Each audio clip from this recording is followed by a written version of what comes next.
manejo de estas enfermedades. Vamos a apagar el luz con nosotros de acá. ¿De acuerdo? Bien. Más acá cerca. Entonces, las enfermedades reumáticas es un grupo de trastornos que afectan los componentes del sistema musculoesquelético,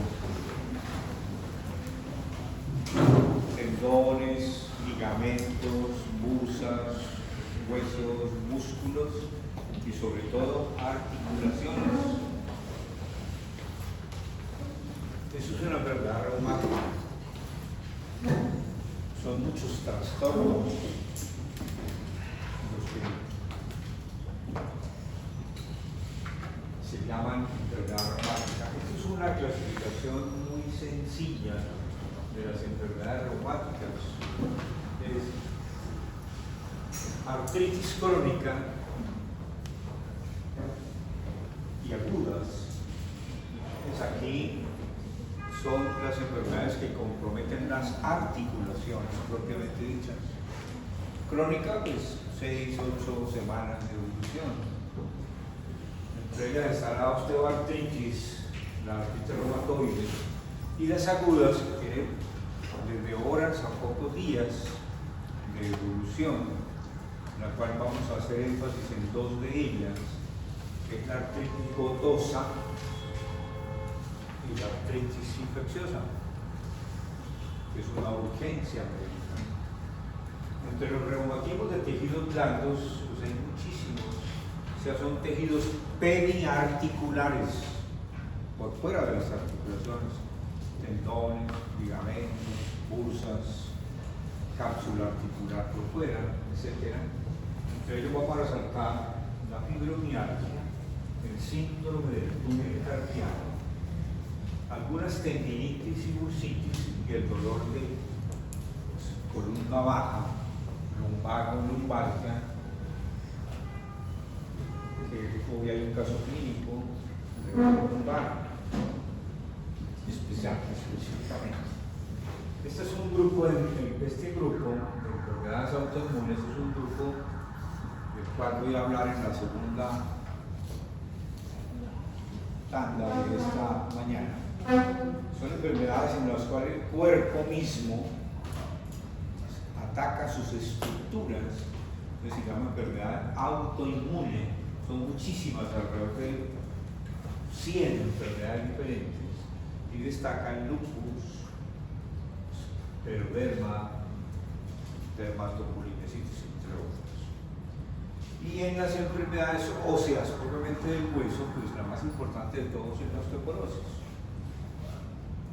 Creo que no voy a hablar mucho de ello. Es mucho el tema, pero vamos a empezar entonces con la epidemiología. Según la Organización Mundial de la Salud, cerca del 20% de la población mundial padece algún tipo de enfermedad reumática, o sea, la que compromete estructuras del sistema musculoesquelético, huesos, cartílagos, músculos, tendones, ligamentos, etc. Y son la causa más común de discapacidad. Naturalmente, si se afecta una articulación, pues la movilidad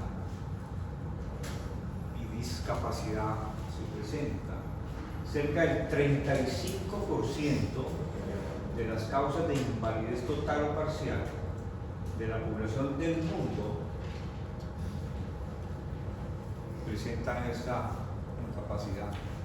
Algo muy importante, una tercera parte de la humanidad lo presenta. Es el segundo motivo de ausentismo laboral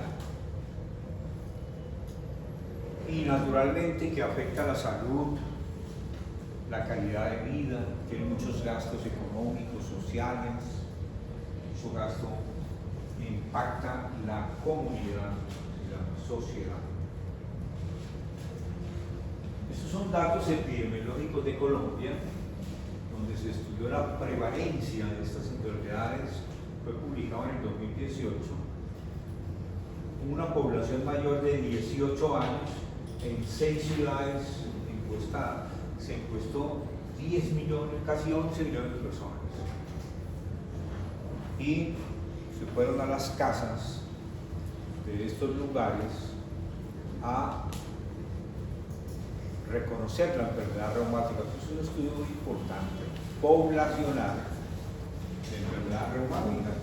Y aquí se destaca en primer lugar el malestar musculoesquelético difuso, o sea que no le dolía aquí, que le dolía allá, que no se podía definir una enfermedad claramente, que era el 16%. La osteoartritis estaba en segundo lugar, con el 10, casi 11% de la población colombiana.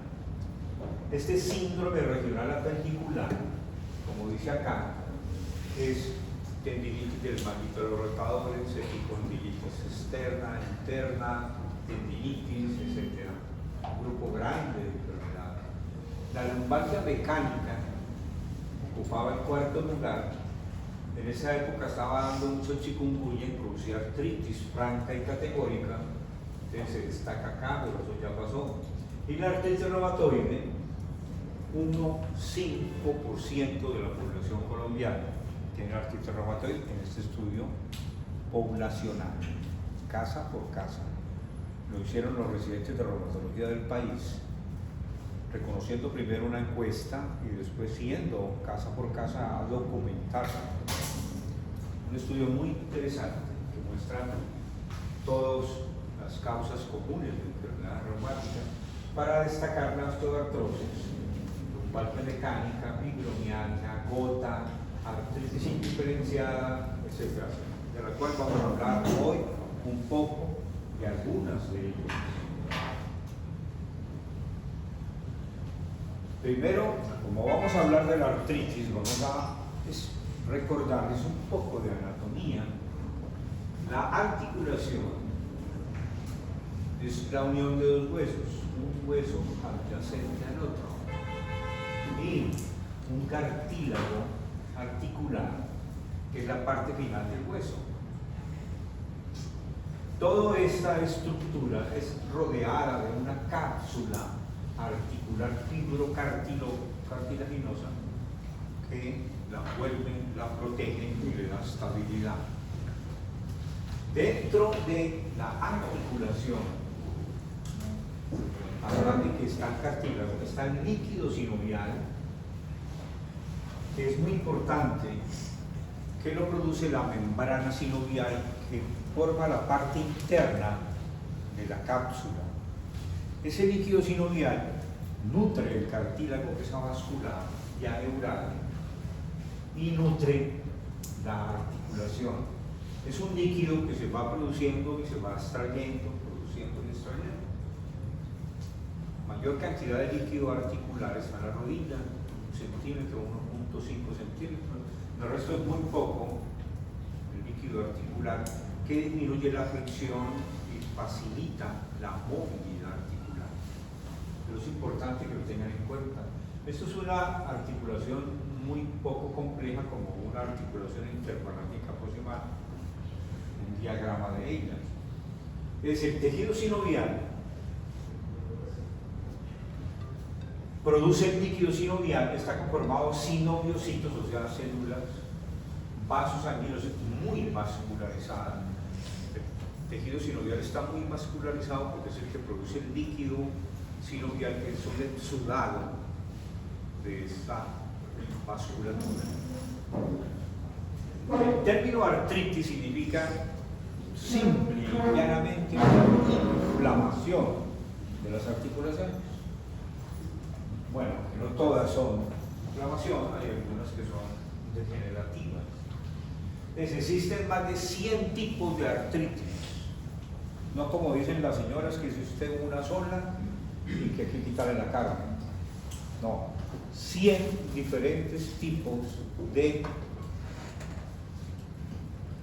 artritis. Entonces es un poco complejo lo que vamos a revisar hoy.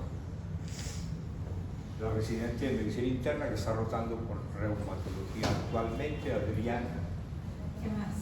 que fue invitada particularmente a esta charla. Esto es muy importante. Muchísimos tipos de artritis. Los que vamos a mirar ahora son algunos de ellos, naturalmente los más importantes. En el ejercicio de la reumatología, que yo llevo 30 años ya, pues he visto muchísimos, pero no he visto los 100 tipos, ¿no? Hay unos muy raros. Entonces, tampoco es que todos son frecuentes, sino algunos son mucho más frecuentes que otros. ¿Cuál es la clínica de una enfermedad articular? Pues el dolor a la movilización o espontáneo de la articulación. A veces hay tumefacción, sobre todo cuando el líquido sinovial, que hemos hablado de Kika, aumenta, entonces hace tumefacta o se hipertrofia el tejido sinovial. También puede haber calor local, rigidez de la articulación, a veces enrojecimiento de la piel sobre ella. Vamos a empezar hablando de la enfermedad articular más común de todas, como habíamos hablado en el estudio epidemiológico nacional del 2018, y se llama osteoartritis. Algunos la reconocen como osteoartrosis. Esa diferencia es porque muchos dicen no hay inflamación o es muy sutil, muy escasa. Entonces el término osteoartritis es un poco, muestra más de lo que en verdad es, porque en verdad casi nunca o es muy poca el proceso inflamatorio. Entonces otros le reconocen como artrosis. Tengo artrosis de rodillas, dicen muchas personas. Algunos le dicen enfermedad degenerativa articular. Esta enfermedad no es una sola, es un grupo de condiciones que a través de una vía patológica común llevan al proceso de degeneración del cartílago. La clave aquí es comprender que la osteoartritis o artrosis es una enfermedad en la cual se pierde lentamente el cartílago articular, la que lleva pues el dolor, sobre todo cuando se mueve la articulación. Es un dolor mecánico. Los tejidos circunstantes van a presentar algunos cambios reactivos. Puede afectar la sinovia, puede afectar el hueso adyacente. ¿Qué produce la enfermedad? Una asociación de algunos factores involucrados en el proceso de degeneramiento articular. Y el más importante de ellos es el envejecimiento. Esto es una enfermedad de personas de edad. Algunos factores genéticos, sobre todo cuando se afectan las articulaciones interparalelas distales, fuerzas biomecánicas que actúan sobre la articulación, la obesidad fundamentalmente acá, y algunos procesos celulares y bioquímicos como respuesta del cartílago y de los tejidos subyacentes a la carga biomecánica. Ya hemos dicho varias veces que es la enfermedad articular más común y es la causa más importante de discapacidad. Conlleva naturalmente a muchos gastos económicos, incluidos los reemplazos articulares. La mayoría de reemplazos articulares en el mundo es por la artrosis, o osteoartritis, o osteoartrosis, como quieran llamarla. No hay ningún problema por eso. Hace poco operaron a mi tía de un reemplazo de cadera a los 80 años. Es muy común, supremamente común. Los factores de riesgo más relacionados con la enfermedad, como les decía, es la edad avanzada, que aumenta el riesgo más que cualquier otro factor de riesgo. O sea, a medida que pasan los años se va desgastando el cartílago. Y si además de eso ocurre obesidad, se aumenta el riesgo 4 veces. Y las mujeres, no se sabe por qué, tienen un riesgo doblemente aumentado en comparación con los hombres. Lo más común es que ocurran los 3 factores: señoras ancianas, obesas, bueno, ahí están los tres, porque ya le dije ancianas, mujeres ancianas obesas, eso es lo más común. Cuando una señora con edad avanzada y obesa llega por dolor de rodillas, échale la culpa a la osteoartrosis.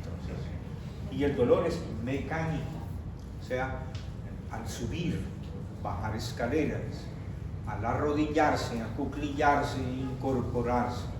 El dolor no es en reposo, lo que diferencia un fenómeno inflamatorio de un fenómeno mecánico. Esto es muy común, esta enfermedad.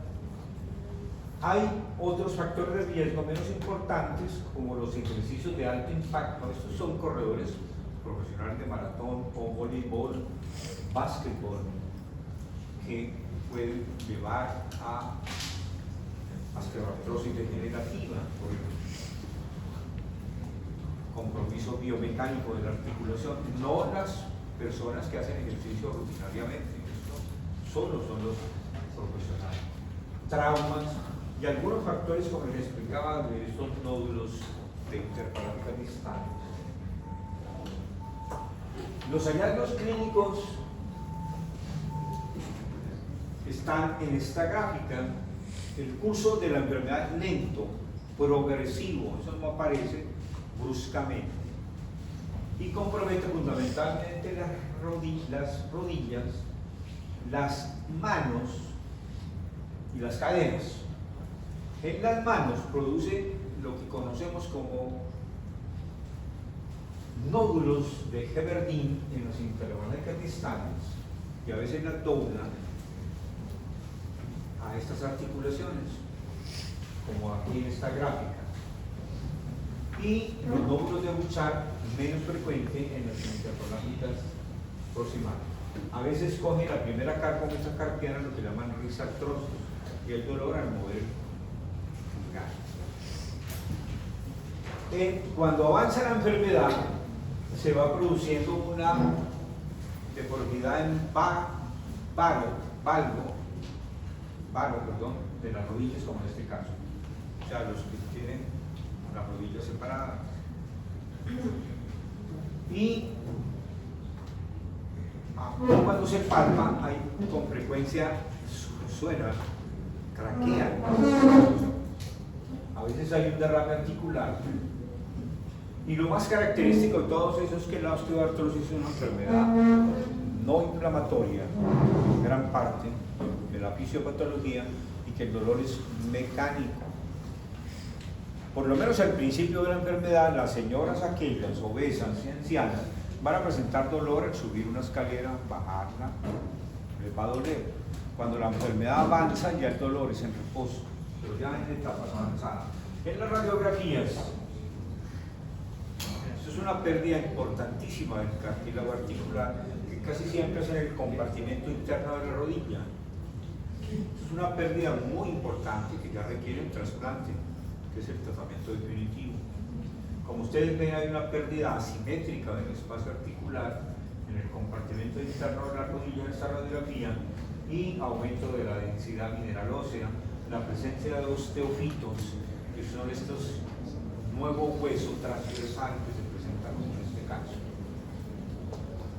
Los exámenes son normales, la velocidad de sedimentación globular, no hay anemia, no hay aumento de la proteína C reactiva ni otros reactantes de fase aguda, porque no es un fenómeno inflamatorio contundente. Lo único son hallazgos radiológicos en etapas avanzadas. En etapas menos avanzadas, pues ustedes van a ver una disminución no muy marcada del espacio articular, en este caso. ¿Cuál es el manejo de la enfermedad? Hay medidas no farmacológicas y hay medidas farmacológicas y medidas quirúrgicas, todo a su debido tiempo. Pero lo más importante es esto: educación y provisión de información, lo más que puedan hablar del paciente, que casi siempre es una mujer anciana y obesa, la importancia de la reducción de peso. Hay estudios, como este estudio publicado ya hace rato, donde hay una pérdida de 11 libras Y esta pérdida de 11 libras disminuye el riesgo y hasta la mitad. Entonces uno debe insistir mucho en la pérdida de peso. Y la higiene articular, o sea, abolir actividades de soporte, como yo les digo a las señoras, no subir, no bajar en gradas, no arrodillarse, no acuclillarse. Ya tengo el discurso en mi mente, esas son las palabras que les digo. No es que me duele la rodilla cuando me arrodillo, señora, no se arrodille. Es una verdad de apuño, pero es que voy a la iglesia, no señora, no se arrodille. Usted al arrodillarse aumenta los síntomas y daña más el cartílago. Hay que explicarles por qué no se debe arrodillar. Algunas ya saben, no, yo no me puedo cuclillar, hace años no me puedo cuclillar. Entonces es importante esto porque la rodilla expresa el dolor y expresa que le están haciendo daño. Si la rodilla duele es porque le están haciendo daño. Entonces eso tiene que ser muy bien explicado al paciente. Porque ya algunos dicen, no, yo le hago más duro, yo camino más duro. Un momento, está dañando la articulación. Terapia física y ocupacional, hay que fortalecer los músculos periarticulares para que sean más fuertes, que reduce el dolor. Cuando existe muy mala alineación, digamos las personas que son cascorvas o rodilluntas patiapartadas, a esas señoras les va a dar más si son obesas. Entonces, muchos ortopedistas corrigen en la infancia y adolescencia de estas malas alineaciones que producen el daño, porque la fuerza biomecánica va hacia otro lado y se daña más la articulación y más rápido. Uno ve casos de 45 años con desgaste importante de las articulaciones por mal alineamiento de la articulación. Ya en fases terminales, pues toca que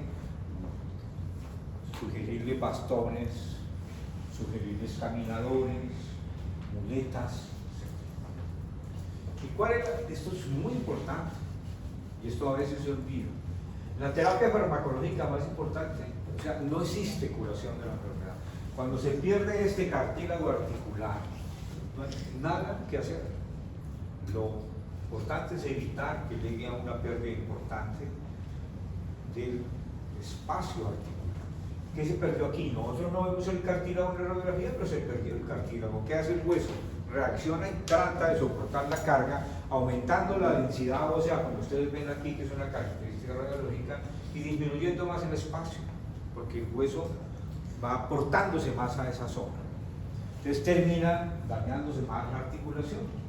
Entonces, no hay tratamiento definitivo, analgésicos, antiinflamatorios no esteroideos a dosis analgésica, digamos, no son 800 miligramos de ibuprofeno, sino 200 cada 12, o naproxen, la dosis antiinflamatoria son 500 cada 8, podemos darle 200 cada 12, pero hay que tener cuidado con el riesgo en algunos pacientes con el uso de antiinflamatorios no esteroideos, que conllevan a gastropatías, hemorragias. Una causa común de hemorragias en ancianos es el uso de antiinflamatorios no esteroideos. Mayor comorbilidad, pueden los antiinflamatorios afectar una falla cardíaca, están relacionados con nefropatía, etcétera, etcétera. Y sobre todo no se pueden dar con anticoagulantes orales. Es muy poco común que usemos los antiinflamatorios porque muchos son ancianos. Los que están tomando fotos les digo que esta clase va a ser enviada al representante. ¿Dónde está el representante? Yo se la envío ahorita para que usted la comparta con sus compañeros. ¿De acuerdo? Esteroide, cuando ya la enfermedad produzca mucho derrame articular y limite mucho la movilidad, a veces se saca líquido en la articulación y se colocan esteroides intraarticulares que definitivamente mejoran por un tiempo el dolor y la inflamación. Muy pocos piensan que los opiáceos ayudan, o sea, acetaminofén, codeína, oxicodona, no muchos piensan. Y definitivamente la glucosamina, que es muy utilizada, no tiene evidencia. La FDA no lo recomienda. La Asociación Colombiana de Reumatología no lo recomienda. no hay evidencia que la glucosamina más el condroitin sulfato y otras cosas que asocian produzca una disminución o pérdida o disminuya la pérdida del cartílago articular. ¿De acuerdo? Algunos ortopedistas y reumatólogos algunos utilizan la viscosuplementación, colocar ácido hialurónico dentro de la articulación, pero los últimos metaanálisis no muestran que eso sirva. Este estudio en British Medical Journal de este año, del año pasado, muestra, después de un estudio grande, de un metaanálisis grande, que hay una mínima reducción del dolor y mayor incremento de efectos secundarios, porque eso hay que inyectar la articulación, colocarle la viscosuplementación. Es muy poco lo que tenemos. Ya en estas circunstancias, cuando el dolor ya hace en reposo, con el mínimo movimiento, imagínense cómo roza el hueso acá contra el otro, imagínense la persona cómo sufre de dolor acá, incapacidad y limitación. Entonces en estos casos se recurre al último tratamiento, que es el reemplazo articular. Eso lo hacen muy bien los ortopedistas, tienen mucha experiencia en colocar una prótesis ahí. Naturalmente queda abierta la articulación en el espacio y no van a tener dolor cuando vayan a movilizarse. Entonces aquí abren, cortan acá, y colocan una metal acá y un pin acá para mantener la articulación. Pues es un procedimiento costoso que tiene riesgos quirúrgicos, pero es excelente. La primera causa de reemplazo articular de la rodilla en el mundo es la osteoartrosis. Pero en la medida que sea posible, los médicos de atención primaria debemos evitar que lleguen a eso, sobre todo trabajando eso, evitando que la gente sea obesa, que se ejercite, porque la mayoría de estudios muestra que el ejercicio cotidiano, trotar, correr 2-3 veces a la semana, reduce la osteoartrosis. ¿Alguna pregunta sobre osteoartrosis y su tratamiento? Mi suegra en estos momentos tiene una artrosis parecida a esa, no se dejó operar hace 15 años cuando yo les dije que tenía que operarla. Yo le dije que va a terminar mal, ahora casi no se puede mover, no la operan porque tiene 84 años y está sufriendo por una artrosis. Era delgada, pero tenía lleno barro. Y eso desgastó la rodilla más, a pesar de que era delgada. Es difícil. Este es el microlearning. Con esto que se aprenda es suficiente. ¿Sí? Se resume todo. La artropatía más común y la mayor causa de discapacidad. Pérdida progresiva del cartílago articular, donde los factores de riesgo se asocian para contribuir a la pérdida: ser mujer, edad avanzada y obesidad. Son los 3 factores que muchas veces se asocian. Clínica, un curso gradual del dolor que es mecánico. O sea, el dolor es cuando mueven la mano, en el caso de las infrarrágicas distales. No hay dolor en reposo, como sí ocurre en la enfermedad que vamos a ver ahora. Dolor en rodillas y caderas, que son las más afectadas. Todos los laboratorios son normales, cuadro básico, velocidad, lo que quieran. Y en las radiografías existe una disminución variable del espacio articular. Manejo no farmacológico, prevención. Eviten la obesidad, ejercicio regular, educación, reducción de peso cuando ya está afectada y existe, higiene articular, terapia física, y el manejo no farmacológico es la acetaminofén. Antiinflamatorios tópicos, algunas personas mejoran cuando se coloca el diclofenaco gel, orales a baja dosis, y terapia intraarticular manejada por un experto. Manejo quirúrgico. Como médicos de atención primaria, cuando envían una artrosis, siempre deben tratarla, ustedes deben tratarla, no deben remitir a estos pacientes, a no ser que tengan dificultades en el diagnóstico, no mejore con el tratamiento convencional y requiera otros medicamentos, y cuando haya indicación quirúrgica, ya miró la radiografía y dijo esto ya no se puede hacer nada, y cuando haya necesidad de infiltrar, aspirar y colocar casi siempre esteroides en la articulación afectada, que casi siempre la rodilla. Ese es el microlearning para la osteoartritis. Vamos a seguir con otra enfermedad. ¿Qué tan común es la artritis reumatoide? Usted estuvo en la diapositiva donde estaba la epidemiología de las enfermedades reumáticas en Colombia. Señorita, sí está. ¿Qué cantidad de población de Colombia tiene artritis reumatoide? 1.49 en ese estudio epidemiológico. 1.5, póngale. O sea, de cada 100 personas, bueno, de cada 203, porque de cada 200 1.5 no queda como partido. De cada 200 personas, 3 tienen artritis reumatoide. Eso es bastante. Miren este dato, el último dato muestra que en Colombia hay 105.000 personas en junio del 2022. Este junio vamos a tener el 2023. 105.000 casos mayores de 18 años con artritis reumatoide.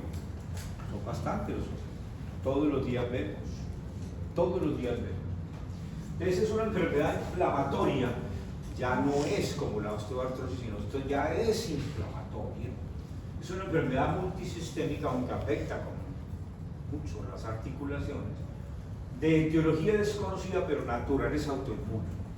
Lo que sabemos de la artritis reumatoide es que, por aspectos no conocidos, en un huésped susceptible, se va produciendo la inflamación del tejido sinovial. Lógico que daña el cartílago y el hueso subyacente. El órgano blanco entonces es la membrana sinovial, que empieza a aumentar. En vez de 3 capas de células que son sinoviocitos, hay 200, 300 capas de células. O sea, hay una hiperplasia sinovial que se vasculariza y se infiltra de mononucleares, produciendo una destrucción de los huesos, cartílago y la sinovia. El tabaquismo, no se sabe por qué, aunque hay algunas teorías, aumenta el riesgo, pero es que siempre preguntamos, ¿usted fuma? ¿Usted no fuma? Y siempre quitamos el tabaquismo en la medida que sea posible. La clínica es muy fluctuante, pero casi siempre va progresando hasta un grado de deformidad e incapacidad que se hace permanente al final de la vida del paciente. Ya dijimos que alrededor del 1.5 en Colombia y en el mundo entre 0.5 y 2%. Casi todas son mujeres. Colombia, 5.25 mujeres a un hombre. Es un factor de riesgo ser mujer para la artritis reumatoide. Y la frecuencia mayor se encuentra en los 35, 50 años, una mujer de mediana edad. Este es el caso típico de una mujer entre 40 y 50 años. Puede tener antecedentes familiares de artritis reumatoide, que empieza gradualmente a presentar dolor en las articulaciones, sobre todo de la mano. El dolor es inflamatorio. Eso significa que el dolor es en reposo. Reposo prolongado, sobre todo al fin, cuando se despierta. Se levanta con dolor y rigidez articular después del reposo prolongado.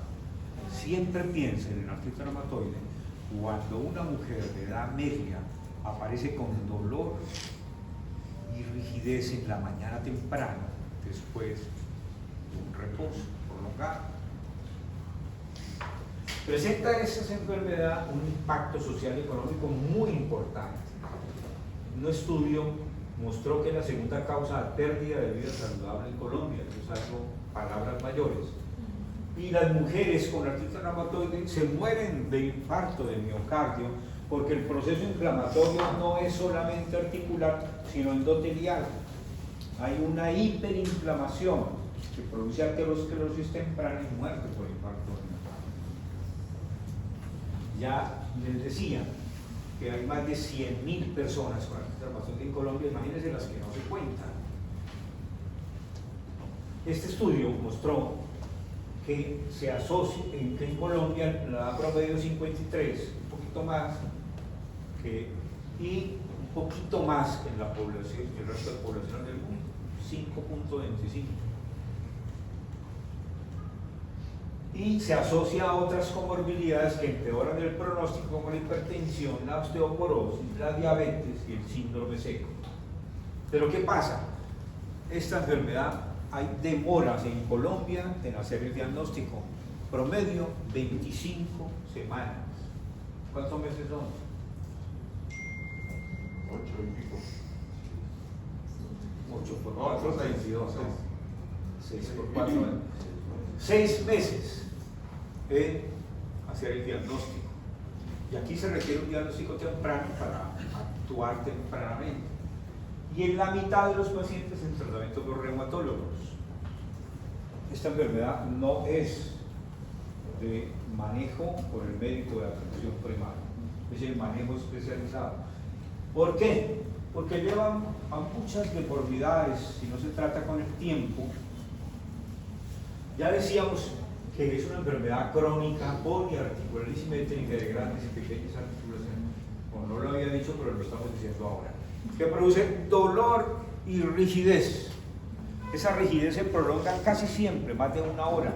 Yo tengo pacientes que dicen, yo duro 3 horas en la mañana en poder empuñar la mano. Eso es un artrito reumatoide. Eso no es ninguna artrosis. Así tenga nódulos de Heberdin, porque pueden coincidir, porque es muy común.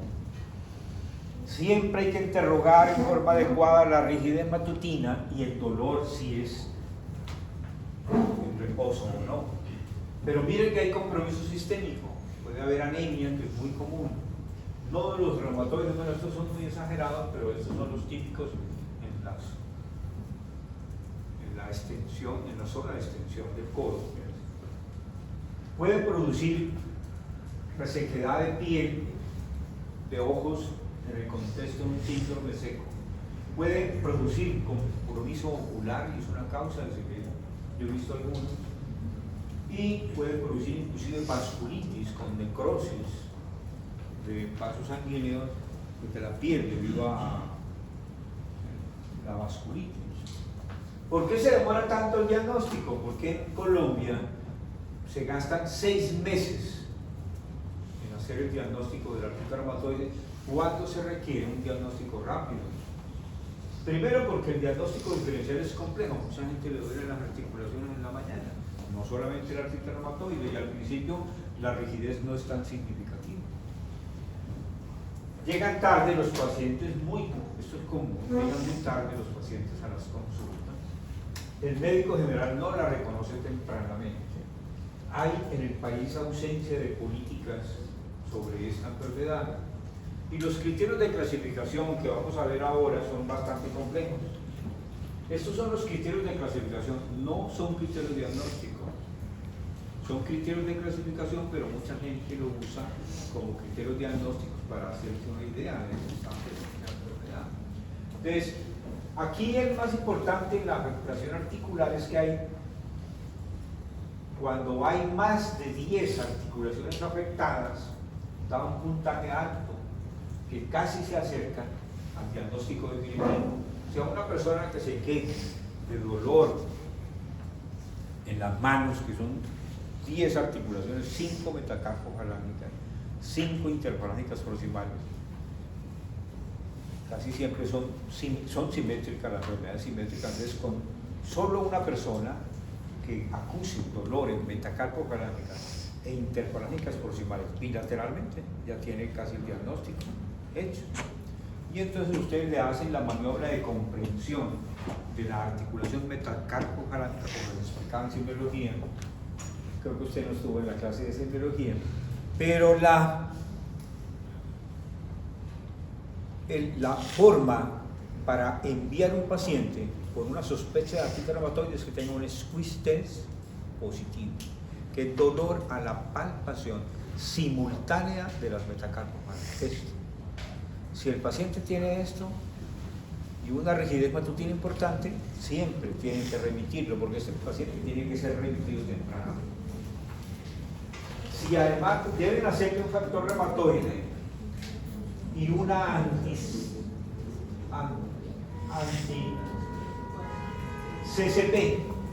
que es un anticuerpo específico que es péptido cíclico citrulinado, mejor conocido como anticitrulina. Entonces, a esos pacientes hay que hacerles, si tiene rigidez matutina, dolor espontáneo de manos, una mujer de alrededor de 40 o 50 años le piden una velocidad de aceleración globular o una proteína C reactiva y una anticuerpos contra el factor reumatoide o contra el péptido cíclico citrulinado. Si eso es positivo, denle un antiinflamatorio no esteroideo o unas dosis bajas de esteroides y remita. Esto no es para manejar por el médico general, pero los médicos generales o los médicos de atención primaria son los que hacen el diagnóstico y lo envían al especialista. Recuerden que el factor reumatoide no es patognomónico de la artritis reumatoide. Existen 50 enfermedades mal contadas que producen factor reumatoide positivo. Entonces, si ustedes lo hacen porque la señora le duele la rodilla, no lo pueden tildar de artritis reumatoide, ¿de acuerdo? Porque es muy común. En personas normales, cerca del 30% de los normales tienen un factor reumatoide positivo. Entonces la cosa aquí se complica un poco. Pero los títulos muy elevados se asocian a artritis reumatoide grave y sirven para definir el pronóstico y la agresividad del tratamiento. La anticitrulina es el anticuerpo más específico. Muy pocos pacientes, a diferencia del factor reumatoide normales o con otras patologías, la tienen. Entonces, por eso es bueno solicitar el factor reumatoide y los anticuerpos contra el péptido cíclico citrulinado, porque puede ser doblemente positivo, o ser positivo uno, negativo el otro, o al revés, ¿de acuerdo? Otra cosa importante es que este factor reumatoide no sirve para analizar o determinar la evolución ni el pronóstico sin títulos altos. Pero no hay que pedirle factor reumatoide cada 2 meses a ver cómo sigue. Con muchas señoras llegan a los consultorios diciendo, no, mire, el factor reumatoide me salió elevadísimo ahora. No lo vuelvan a pedir. Si es positivo esta enfermedad, la diagnostican como artritis reumatoide, no vuelvan a pedir el factor reumatoide. No sirve para definir el manejo. Es como una cicatriz serológica, siempre lo van a tener. O a veces se desaparece según los laboratorios, que hay unos laboratorios muy malos. Entonces, no pidan el factor reumatoide nunca más, una sola vez. Si es negativo, pueden seguir pidiéndolo durante el primer año. Después del primer año, si fue negativo y hay artritis reumatoide, ustedes hablan de una artritis reumatoide cero negativa para el factor reumatoide. 30% de los pacientes con artritis reumatoide son cero negativos para el factor reumatoide y siguen siendo artritis reumatoide. Lo importante es la clínica, dolor en reposo y rigidez matutina, sobre todo en pequeñas articulaciones de la mano. La ecografía articular es muy importante, sobre todo en los diagnósticos tempranos, para hacer el diagnóstico y el diagnóstico diferencial, y también sirve para mirar dónde va a depositarse la terapia intraarticular, guiar la terapia intraarticular. ¿Cómo la manejamos? Primero, hacer un diagnóstico temprano y, como siempre, medidas no farmacológicas, reposo, higiene articular, terapia física, y empezar con antiinflamatorios. Dosis plena, naproxen 500 cada 8, ibuprofen 800 cada 8, diclofenaco 50 cada 8, o las últimas alternativas de antiinflamatorios que no son tan lesivos para el estómago ni producen tanta nefropatía, son ya los últimos antiinflamatorios como el meloxicam, COS-2, que inhiben la ciclooxigenasa en forma menos agresiva, o el toricoxib, que son ya mucho más sofisticados. Pero siempre darle un antiinflamatorio y esteroides, 5 o 10 miligramos antes de la revisión, porque ya viene la terapia especializada. Después del diagnóstico, casi siempre empezamos con metotrexate. Esto es un inhibidor del ácido fólico que disminuye la hiperplasia sinovial actuando sobre el DNA, ¿sí? Inhibiendo las enzimas que regulan la producción del DNA y la síntesis de nuevas proteínas.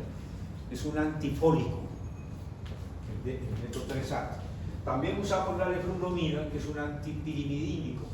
O sea, por un lado, inhibir los folatos y por el otro lado la pirimidina. Recuerden que esos dos están involucrados en la síntesis de DNA y nuevas moléculas, producir nuevas células. Recuerden la hiperplasia sinovial.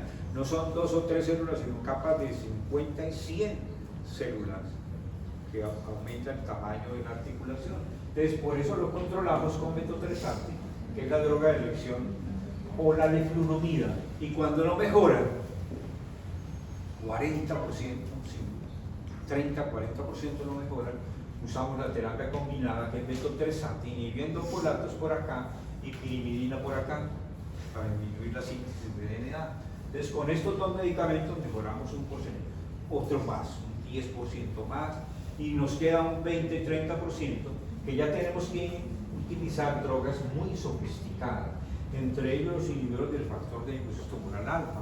Aquí en Colombia están los 4, todos en el plan de beneficio, todos en el POS, infliximab, etanercept, adalimumab, golimumab y ceftobiprole.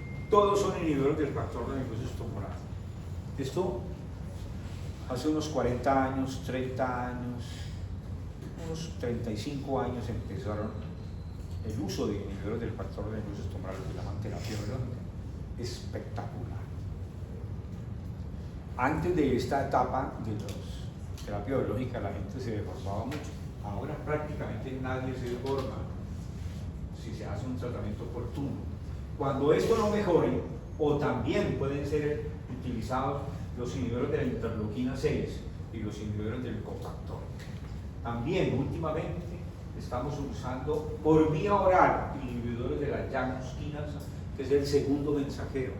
O sea, actúa después de que las citocinas inflamatorias ingresen por medio de su receptor en la célula. En el segundo mensajero actúa la yaquinasa, que es una enzima que regula el paso de citocina inflamatoria al núcleo, llevando a un proceso inflamatorio crónico. Entonces estamos bloqueando también las citocinas, como el factor de necrosis tumoral o la interleuquina 6, después de que entren a la célula. Eso es una droga maravillosa. El problema es que aumenta el riesgo cardiovascular en los últimos estudios. Aquí en Colombia tenemos en el plan de beneficio 2, tofacitinib y baricitinib. Está en proceso el ingreso del upadacitinib, que hay estudios del upadacitinib con el adalimumab, comparándolo, y es mejor el UPA. Y el UPA es vía oral y es menos caro, porque esta droga es muy costosa, alrededor de 3 millones mensuales cada uno de estos inhibidores del factor de necrosis tumoral. Entonces, como ustedes ven, el tratamiento de esta enfermedad es muy sofisticado, requiere un manejo muy especializado, muy cuidadoso, porque los efectos secundarios que vamos a mirar ahora son los que limitan el uso masivo de estos medicamentos. Si ya no hay mejoría, toca mandar al ortopedista. Hay mucha deformidad. La terapia puente son los esteroides, antiinflamatorios y esteroides a baja dosis al principio, porque eso disminuye la dimetutina y la inflamación. Estas medicaciones, los esteroides, son una terapia puente muy utilizada en antiterapatoides antes de que la droga inductora de la remisión, como el metotrexate o la leflunomida, empiece a actuar, porque la vida media de esas drogas se alcanza muy tardíamente y un metotrexate empieza a actuar entre 4 a 6 semanas, una leflunomida entre unos 3 a 5 semanas. Entonces, se demoran en actuar, mientras tanto usted tiene el paciente con mucha rigidez, inflamación y dolor. Entonces hay que utilizar dosis bajas de esteroides como un puente mientras actúan los demás. También se utilizan en exacerbaciones de la enfermedad, inclusive uno le dice al paciente: está tomando 5 miligramos de prednisolona, pero si está muy inflamada, antes de venir, pues aumente a 10 miligramos. O no se puede dar el antiinflamatorio porque hay gastropatía, porque hay comorbilidad, como falla cardíaca, hipertensión. Ustedes saben que los antiinflamatorios pueden aumentar esos datos. Complicaciones extraarticulares, y el paciente tiene una escleritis, hay que darle esteroides. Y como terapia intraarticular cuando hay muchas tumefacciones de RAM. Pero recuerden los efectos secundarios, sobre todo osteoporosis, desarrollo de aterosclerosis temprana, empeorando el pronóstico de ellos. Cushing, ayer vimos un Cushing manifiesto por uso crónico de esteroides, se aplicaba el dexametasona cada 2 o 3 días, ya va 5 años. Y estaba pues Cushing pues, con la cara de luna llena, la joroba de búfalo, estrías, obesidad central, todo lo tenía. Muy mal manejo de los esteroides acá, porque deben ser retirados rápidamente cuando los DMARD, o sea, las drogas inhibitoras de la remisión, empiecen a hacer efecto. Entonces usted reduce los esteroides. Mire el efecto del uso continuo de esteroides y la prevalencia de osteoporosis, 16% de osteoporosis con el uso durante algunas semanas y 3.5 de osteoporosis pacientes que no lo usan, y aquí hay unos datos intermedios. O sea que esta niña joven, ¿cuántos años tenía? 33. Imagínense cómo tendría ese hueso ya, vuelto nada. Lo único que le quitamos, no le quitamos los esteroides, sino que empezamos a reducirlos. Porque no se puede quitar bruscamente porque hacen suprarrenal y hacen empeoramiento. La terapia biológica, rápidamente, para la artritis reumatoide activa que no mejore con el tratamiento convencional, metotrexate, uso de metotrexate más reclonamida, etc. Y el estado anatómico recuperable, o sea, algo que se pueda lograr. Ya cuando están muy deformados, pues ni modo, ya hay muchas secuelas y ya no sirve la droga. Y recuerden que son muy costosos y que el 20-30% de los pacientes no responden, entonces uno tiene que jugar con terapia biológica. El efecto más importante secundario es la tuberculosis, porque al disminuir el factor de necrosis tumoral, el factor de necrosis tumoral tiene mucho que ver con la respuesta inmune contra la tuberculosis. Entonces, si usted bloquea el factor de necrosis tumoral, y eso fue al principio fue una locura, porque eso no se sabía bien, y empezaron a utilizar esa droga y empezó la tuberculosis, sobre todo en pacientes con complejo de Bowen, con factores de riesgo, y empezó a verse un poco. Yo tuve pacientes que empecé terapia biológica y me hicieron tuberculosis. Entonces, por ahora, entonces lo que hacemos es prueba para evitar que haga un tuberculosis, haciéndole tuberculina, haciéndole estudios, radiografía. También aumenta el riesgo de enfermedades virales, sobre todo hepatitis viral. También hacemos estudios para detectar estas eventualidades, y el paciente hay que escogerlo muy bien, porque la tuberculosis ya ha reducido, porque hubo una cantidad en el mundo grande de tuberculosis por estas medicaciones. Entonces, como médicos de atención primaria, ustedes tienen que un paciente con artritis reumatoide que está tomando y rápidamente detectar infecciones y sospecharla para poder tratarla, y la prevención es importante. Entonces, esto tiene mucha complejidad, el manejo de la artritis reumatoide, y en esta diapositivas creo que el objetivo fundamental es que ustedes hagan un diagnóstico temprano, sospechando clínicamente, empieza un tratamiento no tan agresivo con antiinflamatorios, ojalá con protectores gástricos, pacientes de riesgo, y esteroides a bajas dosis, hacer radiografía de manos, remitir con un factor reumatoide, una anticitolina y este es el micronervio, no necesitan más. Enfermedad inflamatoria crónica multisistémica, ya ven que no solamente compromete las articulaciones, sino produce anemia, vasculitis, nódulos subcutáneos. Autoinmune, no saben por qué, pero el organismo se ataca a sí mismo. Y el órgano blanco, la membrana sinovial, 1% de la población en promedio, la mayoría de mujeres entre 35 y 50 años, y el tabaquismo aumenta el riesgo, lo mismo que ser mujer, y antecedentes familiares.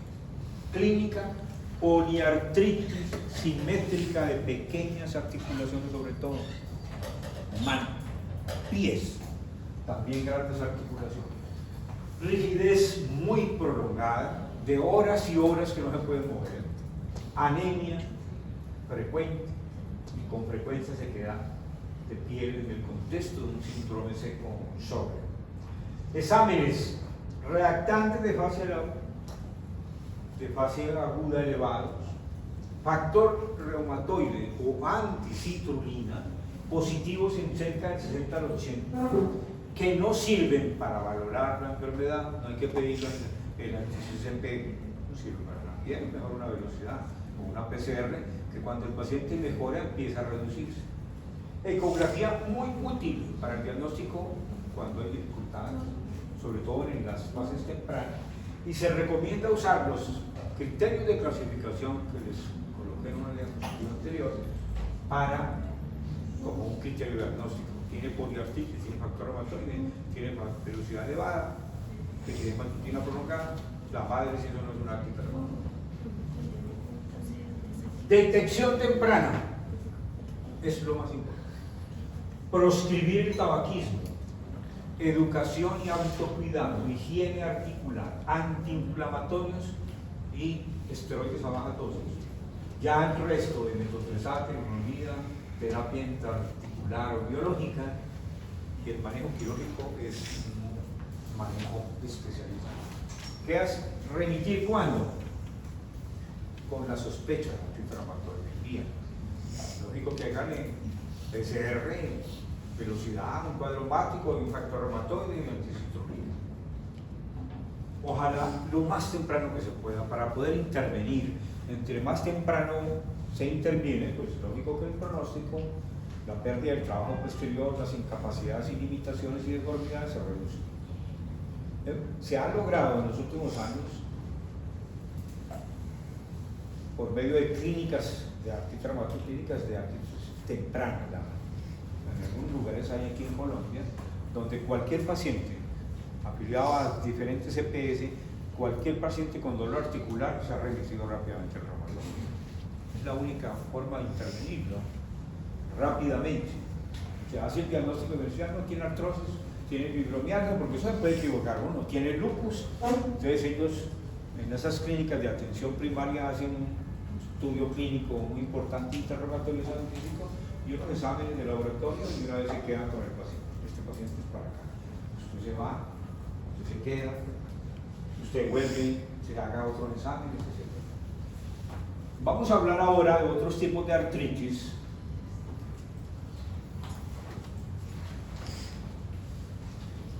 ¿Ya llevamos que es una hora? Sí. ¿A qué horas?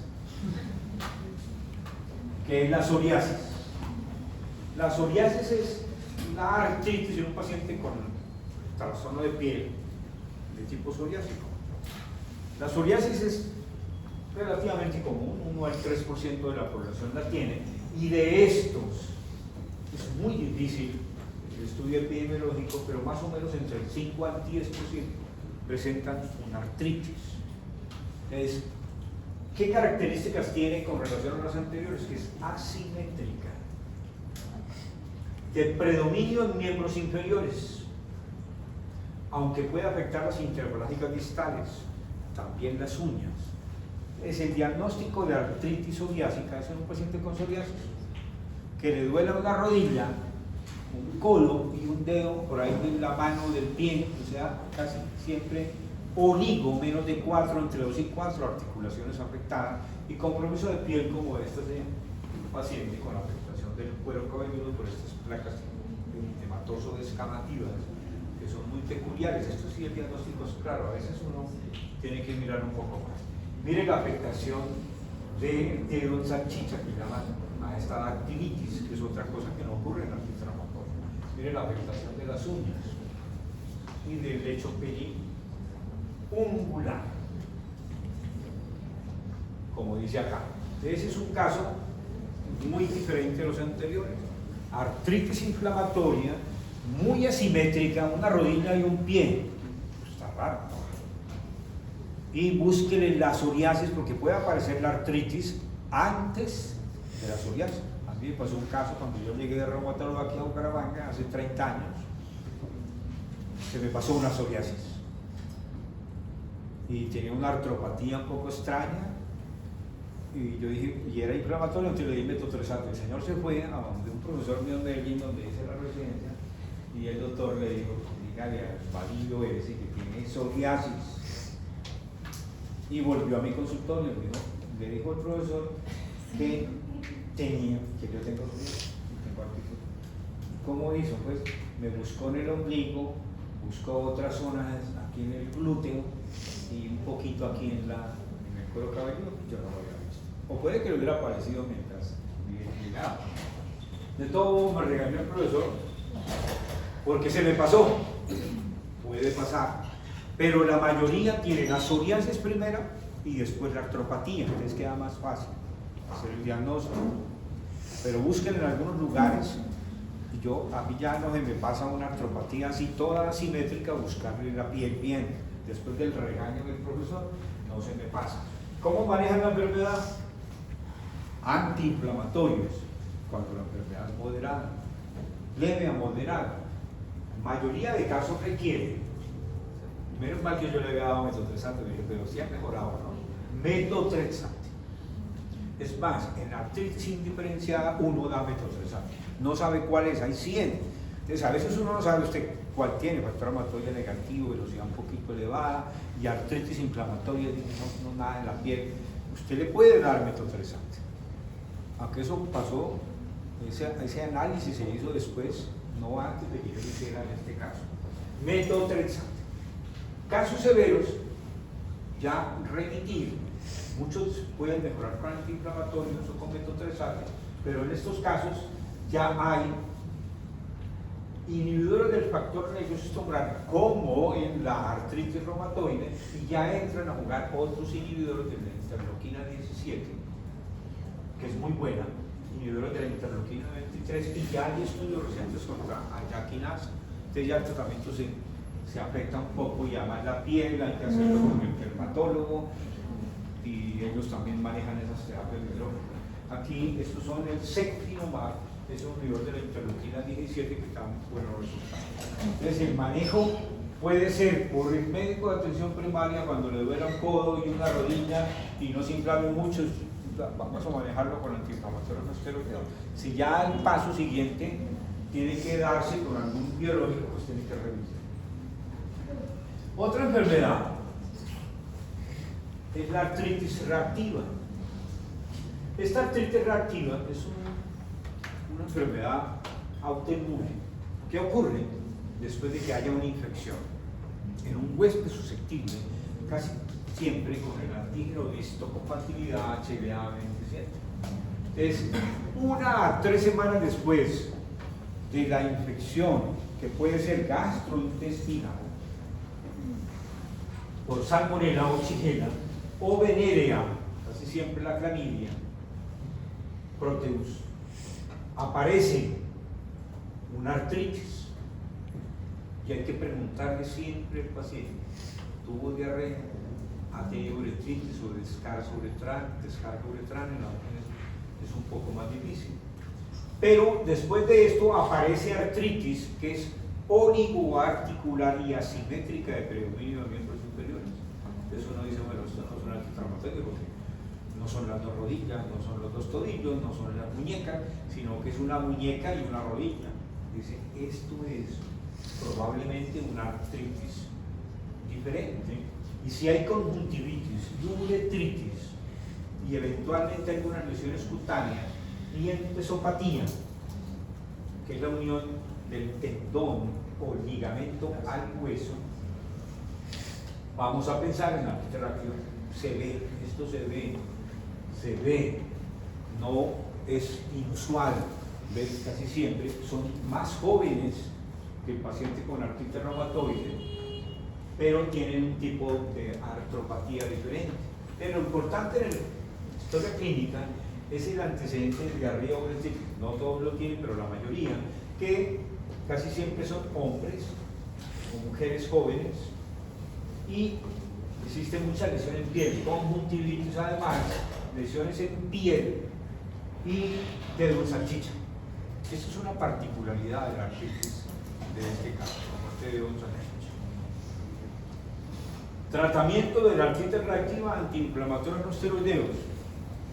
metotrexate en casos crónicos.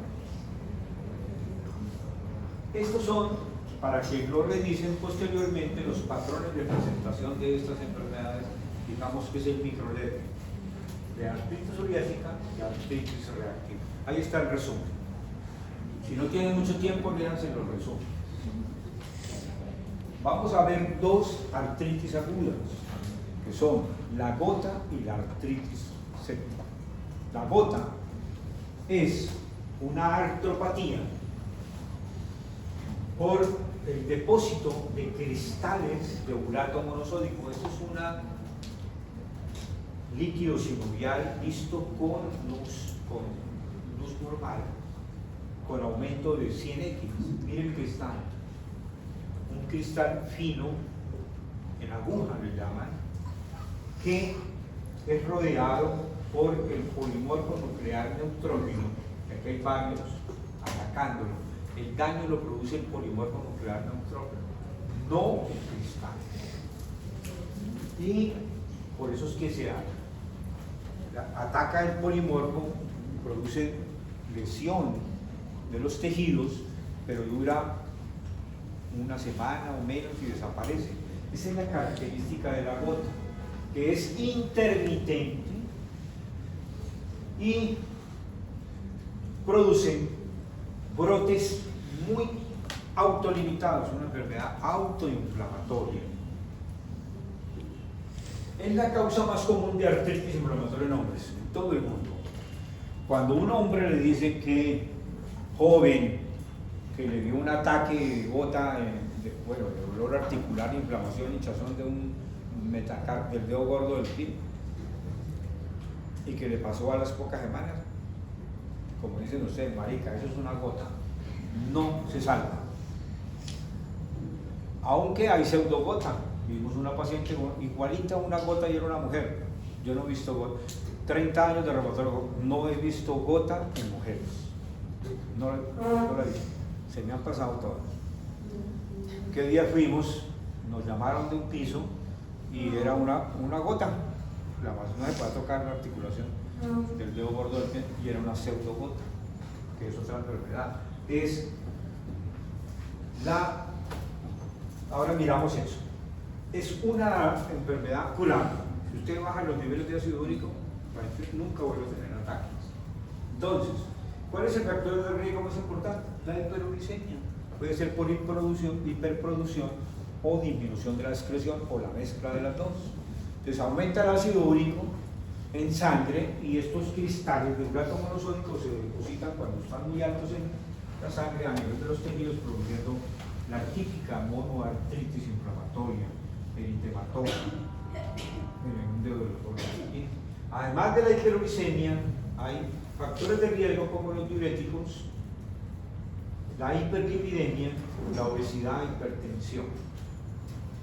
Pero tenganlo en cuenta, la mayoría de enfermos, la mayoría de pacientes, con hiperuricemia nunca tienen gota.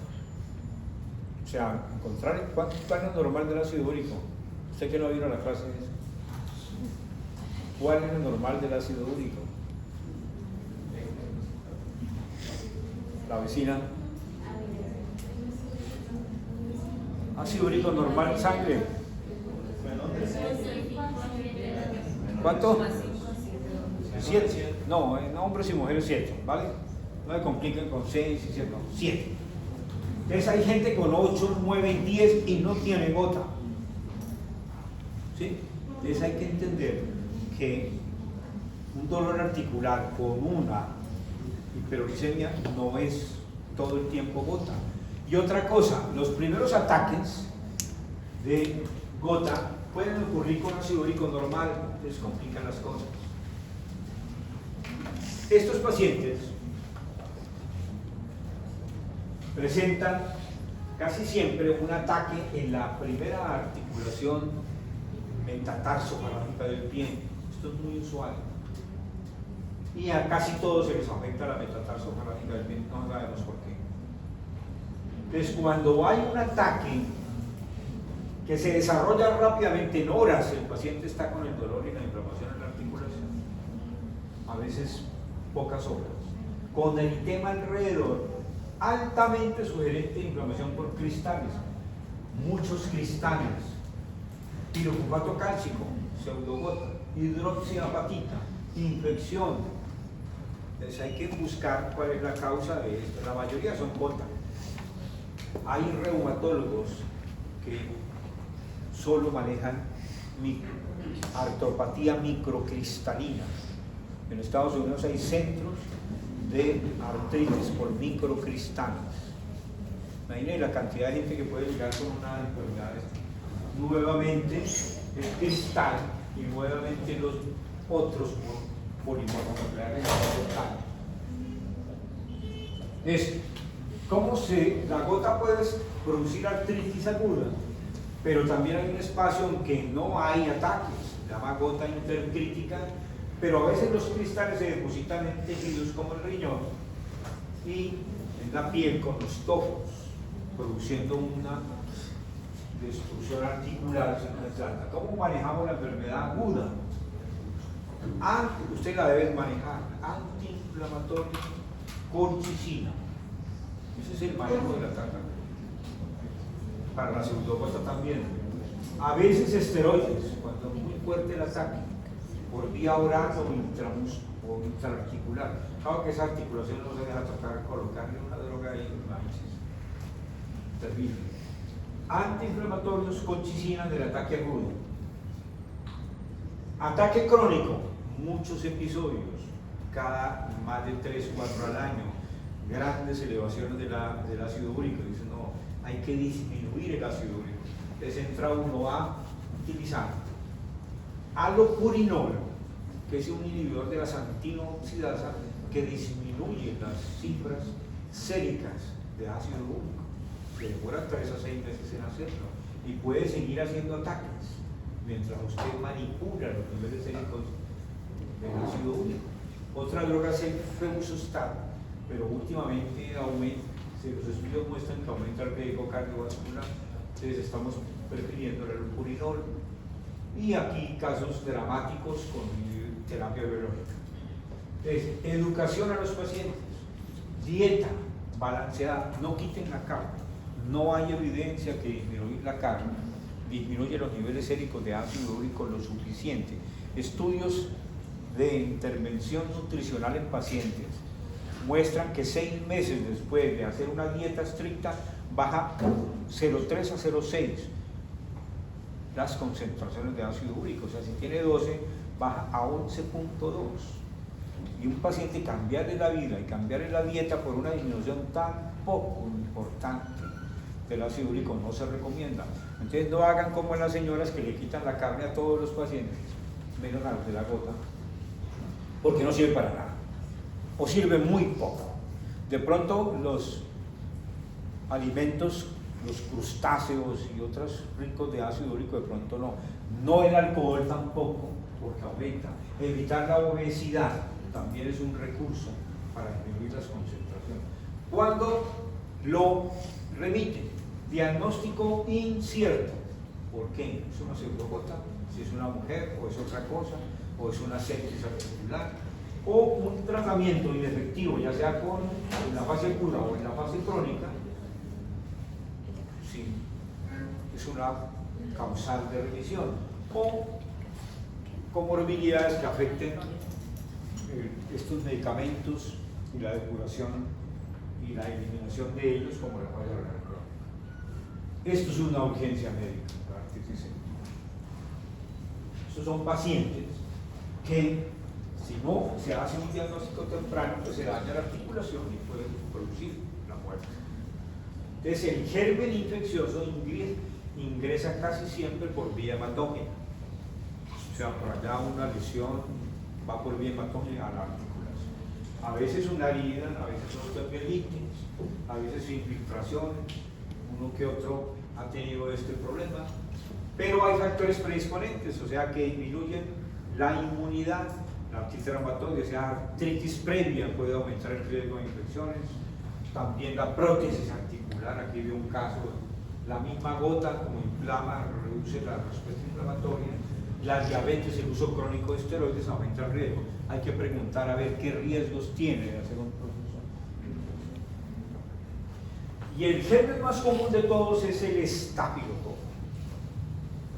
Entonces hay que entrar siempre con un antibiótico para eso.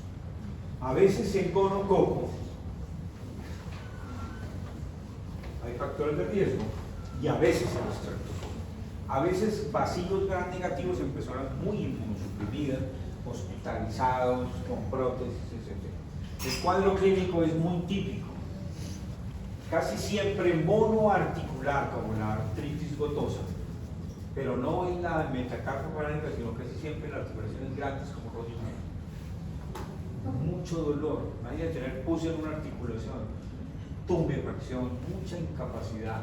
Y esto que no tiene la gota, que es otra monoartritis aguda, es fiebre y escalofrío.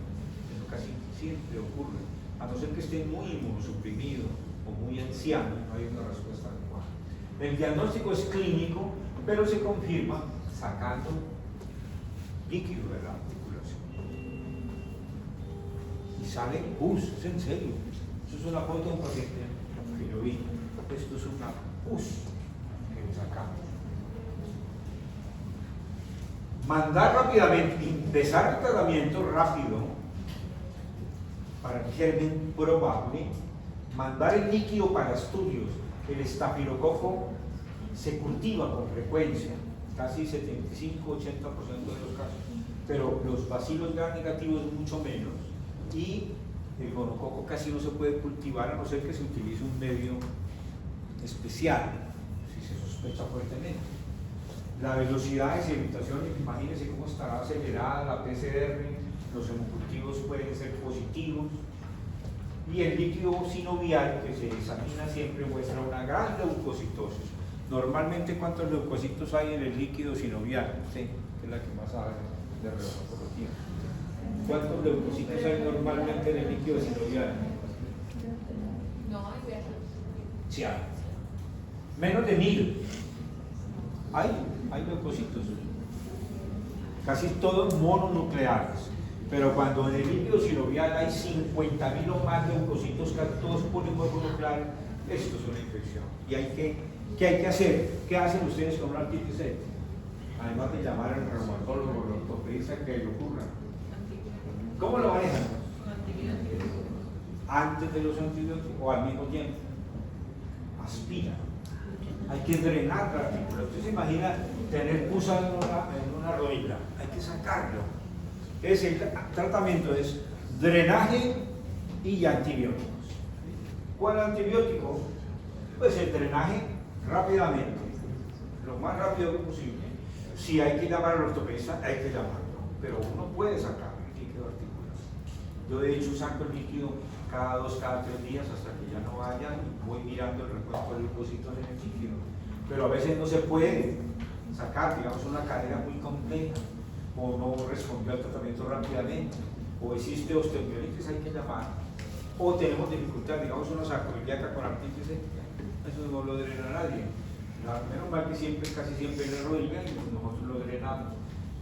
En el estafilococo casi siempre empezamos con banco, porque eso hay resistencia bacteriana.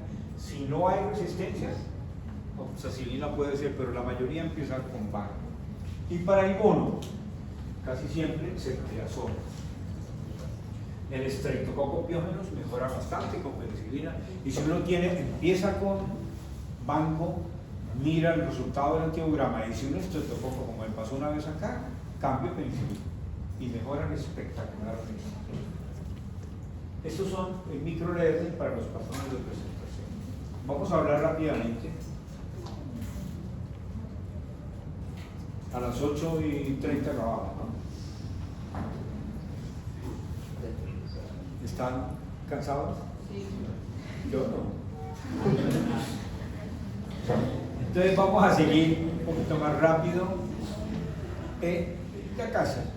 Reumatismos extraarticulares, periarticulares, de tejidos blandos, compromete tendones, ligamentos, bursas, músculos, etc. Son muchos, pero son muy frecuentes y hacen perder muchas horas de trabajo y producen mucha incapacidad a la gente. ¿Por qué son producidos? Pues es un tendón inflamado, pues usualmente es porque la gente maneja mal la higiene articular, tiene algunos trabajos de sobreuso, de recarga, de fricción de los tendones y ligamentos. Y el dolor es en general mecánico. O sea, si yo tengo tendinitis de hombro, me duele cuando subo el hombro, cuando cargo los objetos. ¿Sí? En cambio, el artista reumatoide duele en ambos hombros, estando quieto. Entonces, la diferencia es importante clínicamente. En general, no se altera el estado de salud, no hay fiebre, escalofrío, malestar, nada de eso. Y los exámenes son normales, a excepción de las imágenes. La ecografía puede mostrar tendinitis, bursitis, etc. Vamos a empezar con la fibromialgia. Ustedes ya saben de fibromialgia, tuvieron un taller de fibromialgia de esto. El dolor crónico les duele todo. Y hay muchos otros síntomas, como cansancio, rigidez, la pérdida de concentración. Es muy importante las alteraciones del sueño. Ese sueño no reparador. Y es muy frecuente, pero bastante frecuente. ¿Cuántas fibromialgias hemos visto nosotros en esta semana? A diario. Casi todas mujeres. Y aquí está la foto de esta de Frida, de una pintura de Frida que sufrió fibromialgia. Se llama La espalda rota. Miren todas las lesiones que se producen en todas partes, puntillas que erosionan su cuerpo. Ella sufrió fibromialgia después de un accidente de tráfico en Ciudad de México, en un tranvía, ¿verdad? Y ella se pinta a sí misma, sufrió dolor toda la vida. Y ella se pinta y habla en sus cuadros del dolor que produce esta enfermedad. Es muy común. Es un trastorno muy complejo de la regulación del dolor. ¿Sí? Y es el cerebro el que produce el dolor, es el dolor neuropático. ¿Qué hay? Dolor crónico, más de 3 meses, simétrico, extraarticular, agravado por el frío, por la humedad, el estrés y presencia de puntos de dolor. Los exámenes son normales, a no ser que exista fibromialgia secundaria, donde los exámenes pueden variar dependiendo de la patología. ¿Cómo la manejan? Aquí lo clave es, ustedes tienen que manejar la fibromialgia, así como remitir la artritis reumatoide, tienen que manejar la fibromialgia. No se les puede pasar el diagnóstico de fibromialgia ni tratarla. ¿Sí? Educación, al médico familiar también, porque el marido no comprende. Apoyo psicológico, identificar los factores estresantes, relajación, ejercicios, terapia, tratamiento de la comorbilidad, si es mucha la depresión, mucha la ansiedad, apoyarse en medicamentos o con un psiquiatra. Higiene del sueño, eso garantiza un sueño reparador, el tiempo, el ambiente, la duración, la ausencia de cafeína, alcohol antes, etcétera, etcétera. Y aquí están los medicamentos. Analgesia común y corriente, acetaminofén. Antiinflamatorios a dosis analgésica, no es un proceso inflamatorio. Estos son los medicamentos aprobados por la FDA. Pregabalina, está en el plan de beneficios. Están 25, 50 y 75, empiezan con dosis bajas. Milnacipran, que casi siempre es una medicación de manejo psiquiátrico. Duloxetina, esos 3 medicamentos son aprobados por la FDA para el manejo de la fibromialgia, pero hay muchos otros. La ciclobenzaprina es un muy buen relajante muscular, me da muy buenos resultados a dosis bajas cuando exista mucha tensión muscular y trastornos del sueño. Fluoxetina, trazadores, la metiltriptilina lo usamos hace mucho tiempo, pero aún hay pacientes tomando metiltriptilina. Todos son inhibidores de la recaptación de serotonina, como ustedes ven, son antidepresivos, anticonvulsivantes, benefician mucho al paciente, pero si no lo cogen temprano, nunca lo van a mejorar. Pueden paliar un poco el dolor, pero hay que tempranamente hacer el diagnóstico de fibromialgia. Hay una enfermedad muy emparentada que se llama los síndromes miofaciales, que es un dolor regional. Pero aquí hay el punto, no es doloroso como en la fibromialgia, sino el punto es gatillo. O sea que cuando se comprime el sitio de dolor, este dolor se refiere arriba y abajo en el caso del síndrome miofascial del trapecio superior. Eso se ve y pasa desapercibido y no se diagnostica. Entonces hay que pensar que existe un síndrome miofascial. Y los factores de riesgo, además del trauma sobreuso, también hay estrés y depresión acá, pueden coincidir con la fibromialgia, un síndrome miofascial. Y el tratamiento es muy sencillo, porque usted lo que hace es infiltrar el sitio de dolor. Hace poco vi un paciente con un dolor regional por un síndrome miofascial del elevador de la escápula. Llevaba meses y meses. Simplemente toqué y el paciente revivió el dolor. Cogí un previo consentimiento con un poco de esteroide y de una silocaína, y el paciente mejoró inmediatamente después de meses. Resonancia, lo había visto el cirujano del cuello, no hallaba qué hacer. Clínica solamente, dolor regional, sobre todo a un lado. Yo veía mucho antes cuando las personas contestaban, las secretarias contestaban el teléfono, ese teléfono de mesa, se lo colocaban acá. Son vicios posturales. Entonces hacen una tensión de esta zona. La tensión emocional y la depresión también son factores de riesgo, pero sobre todo los vicios posturales hay que explicar, preguntar en qué trabaja, qué hace, porque uno tiene que identificar esos factores de riesgo. Pasamos a los reumatismos de tejidos blandos localizados, que son las tendinitis y bursitis. Están en aumento, varía la prevalencia según la edad, según las posturas, el género, la actividad deportiva, etc. Pero casi todas están relacionadas con el sobreuso, con los esfuerzos de alta intensidad, con la debilidad muscular y algunas enfermedades sistémicas como la diabetes, el hipotiroidismo y algunos medicamentos. Se ha visto tendinitis por quinolonas y estatinas. El año pasado vimos un caso de una neuropatía por estatinas en un caso clínico. Bien, la clínica varía mucho, depende si le duele el hombro, si le duele el codo, si le duele todo. Entonces vamos a ver estos casos. El hombro es la causa más frecuente de dolor tendinoso. Cuando a uno le duele un hombro y el hombro dominante, uno siempre tiene que preguntar si es derecho o izquierdo. Es la pregunta que yo hago después de preguntarle dónde vive, qué oficio hace, cuántos hijos tuvo, si fuma o no fuma. ¿Usted es derecha o izquierda? Eso les pregunto a todos. Porque yo ya sé que el brazo dominante me puede explicar con un ejercicio mal hecho alguna tendinopatía. Es el dolor más frecuente en todas las tendinopatías, lo más común es la tendinitis del hombro. Recuerden que hay diagnóstico diferencial. Puede haber artritis, casi siempre simétrica, o dolor retenido. Una vez me consultó un paciente con un acceso hepático y tenía el dolor en el hombro. Pueden ver el examen físico, pero la ecografía mostró el acceso. Y había estado hospitalizado unas semanas antes, que no tenía diagnóstico. Era un dolor repelido. Mucho cuidado con eso, porque puede pasar una catástrofe. Esas son las causas comunes de dolor de hombro y vamos a ver la más común, que es el síndrome de abducción o tendinitis del manguito rotador. Son anatomía del manguito y es la causa más frecuente de dolor de hombro, sobre todo en gente que trabaja con manos arriba o que tiene la tendencia a subir la mano y descansar en esa forma, porque se produce un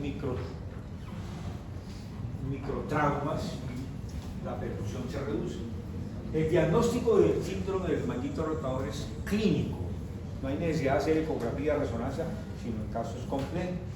Es decir, el diagnóstico es dolor a la abducción y ojalá la abducción resistida del hombro. Este dolor es, si a una mujer le duele el hombro de la mano dominante, piensen siempre en una tendinitis del manguito rotador y hagan la maniobra de Hope que se enseñó en semiología. ¿Y cómo lo evita? ¿O cómo lo maneja? La educación, miren acá, evitar dormir con los brazos encima de la cabeza, los movimientos del hombro alejados, codo alejado, evitar eso. O sea, cuando vayan a coger algún objeto, no lo hagan con palanca larga, sino con palanca corta. Van a coger algo y es doble el codo para evitar más lesiones. Cargar grandes pesos, forzar el hombro hacia atrás, etc. ¿Qué hace uno, además de la prevención, que es importante, o mayor daño? Reposo durante el episodio agudo, pocos días. Terapia física, aquí está la clave para recuperar la movilidad. Curso corto de antiinflamatorios o curso corto de esteroides, 5 días, 6 días. Infiltración local, no hagan este procedimiento en casa. Remitan, si no conocen la anatomía de superficie y no saben dónde infiltrar, no lo hagan. Y eventualmente el tratamiento quirúrgico. De aquí en adelante, todas las causas del reumatismo de tejidos blandos es lo mismo: educación, terapia física, antiinflamatorios y un curso corto de esteroides, infiltración local, eventual. Esto es muy común. A veces se complica, se rompe el tendón, recan resonancia, ecografía, revisión, etc. Pero la mayoría de problemas del hombro deben ser manejados por el médico de atención primaria durante el tiempo que ustedes vayan a ser médicos de atención primaria antes de que algunos se especialicen. La tendinitis bicipital, en semiología, se utiliza la maniobra de Jergensen, como ustedes saben, y es un dolor un poco más anterior, no tan lateral. También se maneja con medidas preventivas, reposo en la fase aguda, curso corto de antiinflamatorios o de esteroides e infiltración local eventual. La epicondilitis lateral, o sea, el codo del tenista, es también relativamente común. Recuerden en semiología el epicóndilo externo y la maniobra que es de extensión de muñeca contra resistencia. Cuando una persona trabajadora manual, diestra, acuse dolor en el codo, siempre piensen en esta enfermedad y hagan el diagnóstico palpando el epicóndilo externo y la maniobra de extensión. No necesitan ningún examen para saber que tiene una tendinitis del codo. ¿Qué van a hacer? Explíquenme y en la medida que sea posible eviten el factor de riesgo, si es que maneja maquinaria, si maneja martillo, si tuerce, evitar todo eso por lo menos en algunos días, semanas, ojalá. Darle un curso corto de antiinflamatorios no esteroideos, a veces esteroides por 3, 5 días. Si no mejora, a terapia también, si no mejora, envíelo a infiltración de la zona. ¿A quién? Fisiatra puede ayudar, reumatólogo puede ayudar, o ortopedista, que son los 3 especialidades que manejan el sistema musculoesquelético, con algunas diferencias en cuanto al manejo de algunas enfermedades, pero cualquiera puede hacerlo. La epicondilitis medial igual, es menos común. Recuerden que el codo del golpista es la alteración del epicóndilo interno y la maniobra es al revés, flexión contra resistencia. El diagnóstico es sencillo de hacer, no necesita ningún otro paso sino la clínica, y el tratamiento igual. Tienen que haber interrogado suficientemente cuál es la labor que hacen. No es que yo trabajo en una fábrica. Bueno, pero ¿usted qué hace en la fábrica? Es el director de la fábrica. No, soy el trabajador. Entonces, no se queden con que yo trabajo en una fábrica o trabajo... no, hay que saber qué hace, qué oficio hace usted. Eso lo preguntamos todo el tiempo, sobre todo cuando estamos tratando de encontrar una causa de un dolor musculoesquelético local o regional. Cuando hablamos de artritis reumatoide, pues ya decimos que sea es una enfermedad autoinmune, que no tiene mucho que ver con esos factores que desencadenan la enfermedad. igualmente el manejo. El túnel del carpo es muy común. Este síndrome es la neuropatía por atrapamiento más común de los seres humanos. Afecta al 3% de la población general, mucho. Y se ve con muchísima frecuencia. Adriana, ¿cuántos hemos visto la semana pasada o esta semana? Sin cantidades de pacientes con síndrome del túnel del carpo, sin diagnóstico, o con un diagnóstico por allá perdido y oculto que nadie vuelve a resaltar. Y es la causa más común de dolor y adormecimiento de las manos, sobre todo de la mano dominante. Siempre pregunten, ¿usted es derecha, izquierda? ¿Qué oficio hace? Lava, plancha. O es la gerente del banco, que casi no hace nada de eso. Sobre todo mujeres, entre la cuarta y sexta década de la vida. Aquí está el nervio mediano. Esto es una corte transversal de un cadáver, donde muestra el mediano, el ligamento transverso del carpo, aquí blanco, y este mundo de tendones. Estos son los huesos del carpo. Aquí hay un mundo de tendones que flejan la mano. Entonces, en ese pequeño espacio pasa el mediano, entonces se atrapa muy fácilmente, sobre todo en mujeres. ¿Por qué en mujeres? Bueno, ya no le pregunto más. ¿Por qué en mujeres? Usted que sí vino a la clase de semiología. ¿Por qué en mujeres se atrapa más el mediano? Ah, porque este es más, o sea, lo tenemos más pequeño. Más pequeño, comparación de los simplemente hombres. por anatomía, este compartimento es más pequeño, entonces el mediano se atrapa muy fácil en cualquier situación, como actividades laborales, artritis reumatoide que inflama la muñeca, el hipotiroidismo, la diabetes. Muchas veces en pacientes con síndrome del túnel del carpo hay que tamizar para diabetes, para hipotiroidismo. Yo les pido TSH a muchas de ellas. Entonces, es muy común en mujeres y es la primera causa en la mujer de dolor de mano. No, si se le duerme la mano, no le den droga para la circulación, como he visto yo que el médico general le da droga para la circulación porque se le duerme la mano. Piensen en un síndrome del túnel carpiano. No se puede escapar, no puede esto manejarlo el reumatólogo, tienen que manejarlo ustedes.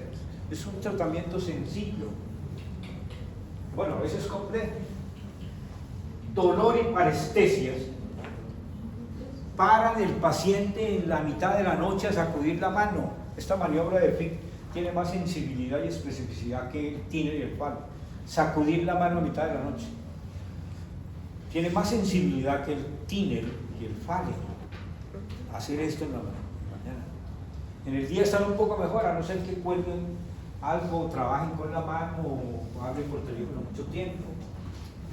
La neurocondición suele estar alterada, no en todos los pacientes.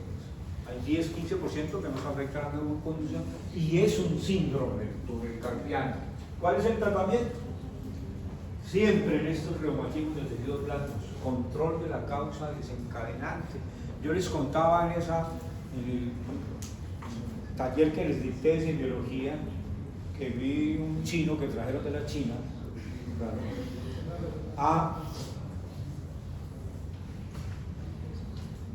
el arroz chino lo frito, ¿no? Entonces en esas pailas grandes lo que hacía el chino era esto. Todo el día llegó con síndrome del túnel del carpo, bilateral, importante, lo trajo la china, la traductora, y yo le dije, me dijo la señora, ¿qué hago? Mándelo a China otra vez, porque aquí no puede estar mal, no le pueden poner ese trabajo. Ese trabajo el que tiene que resolverse, darle incapacidad, decirle que no puede hacer más ese trabajo, que tratar, pasarlo a medicina laboral. Esto tiene que resolverse. Si no resuelven eso, pues siguen, darle el antiinflamatorio y mejora.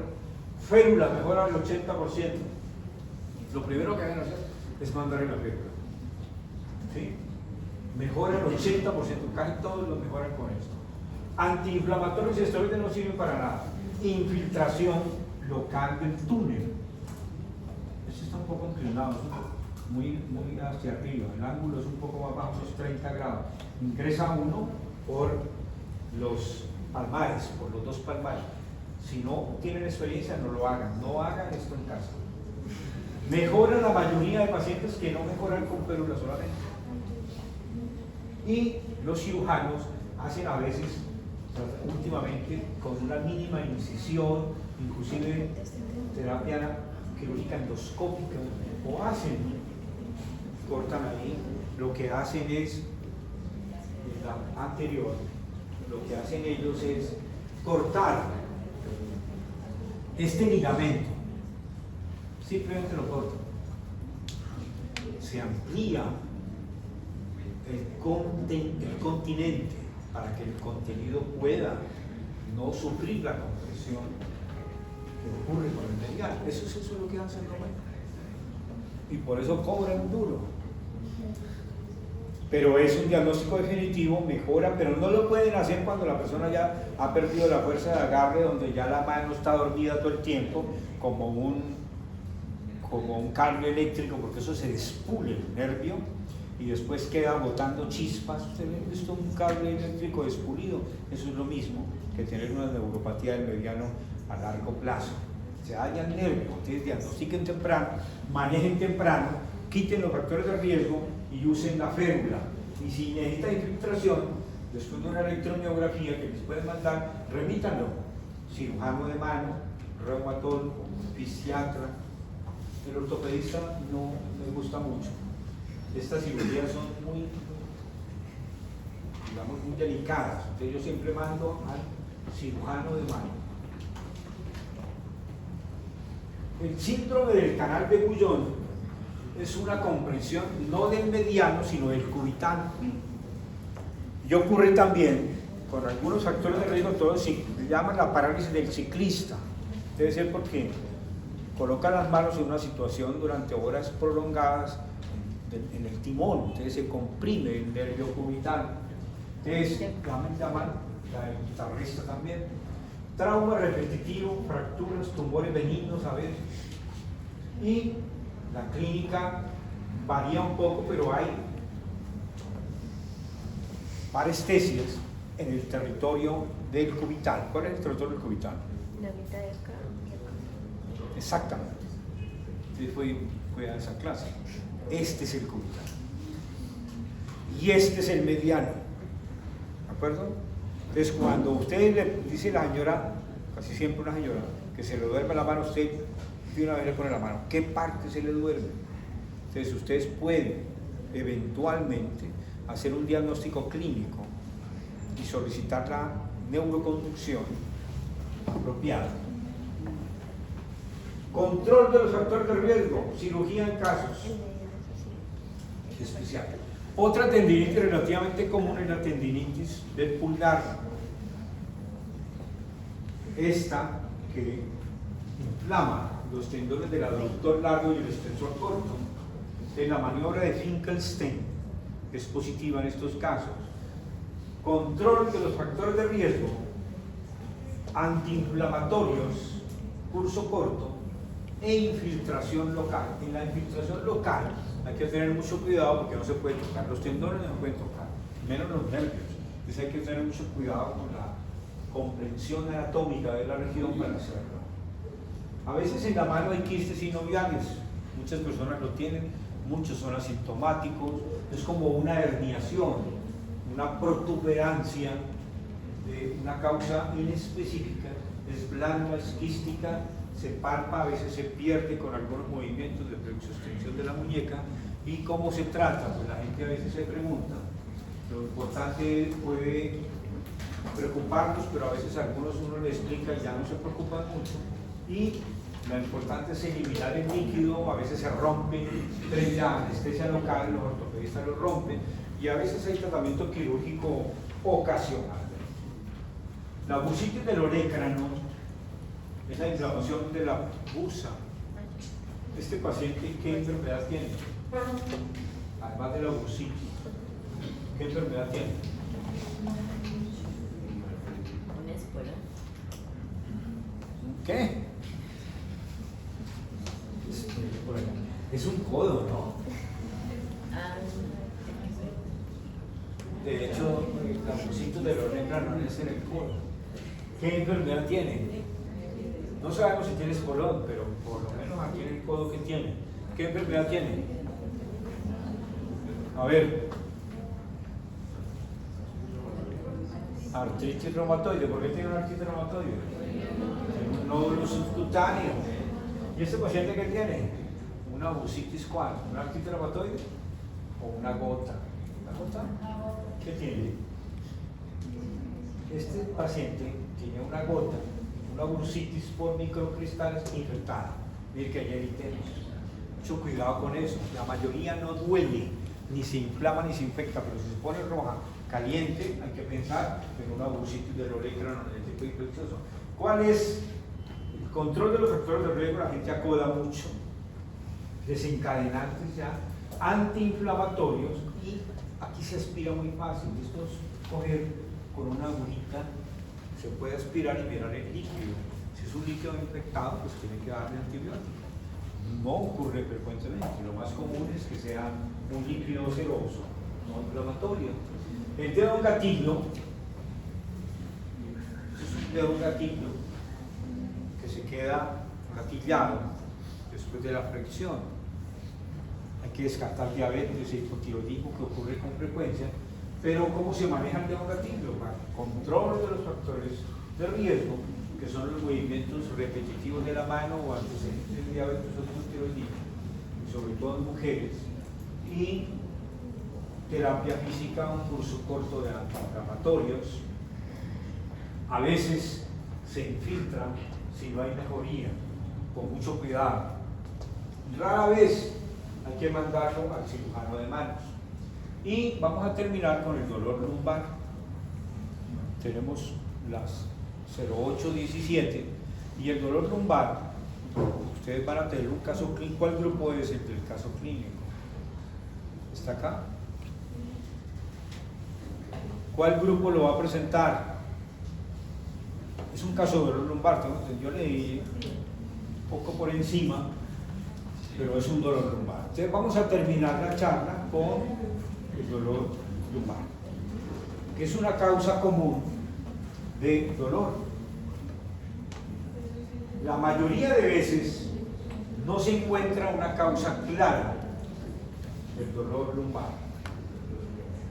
Y el diagnóstico anatómico es difícil. Muchos costos económicos por incapacidad. En Colombia, en ese estudio viejo, es una tercera causa de consulta en urgencias.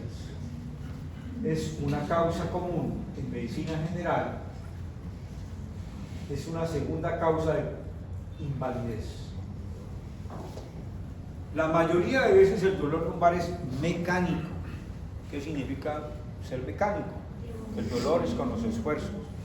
Cogieron un objeto y se levantaron con el dolor, asumieron posiciones inadecuadas durante un tiempo, un transporte, un trabajo, y empieza el dolor gradual, que se caracteriza por la presencia de dolor con el esfuerzo, a diferencia del dolor inflamatorio lumbar, que es en reposo.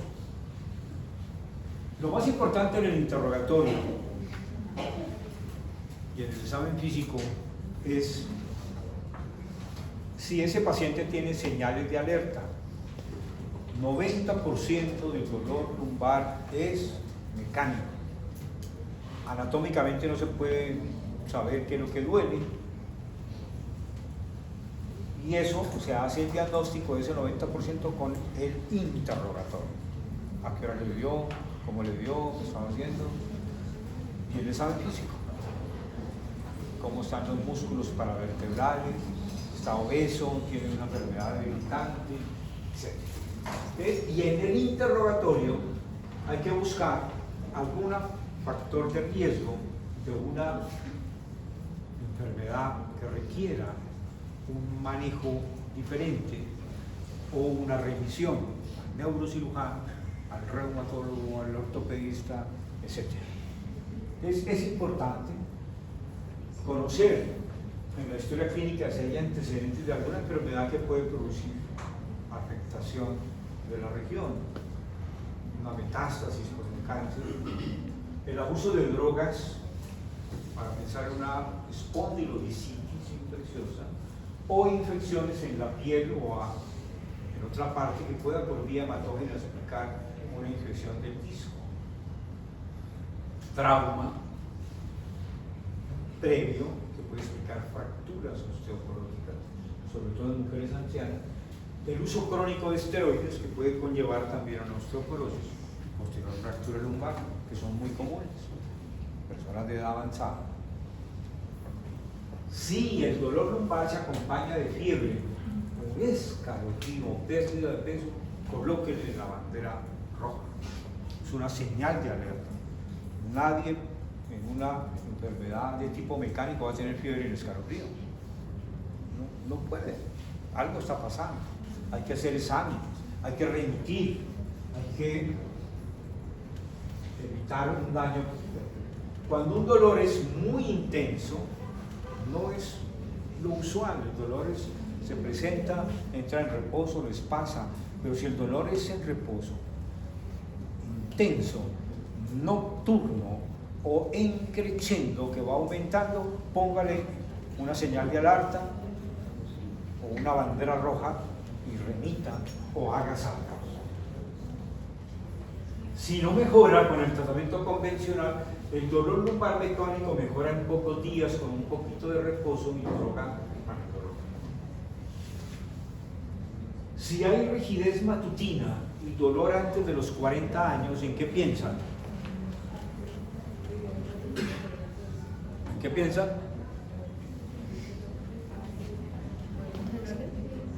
¿En qué? No oigo.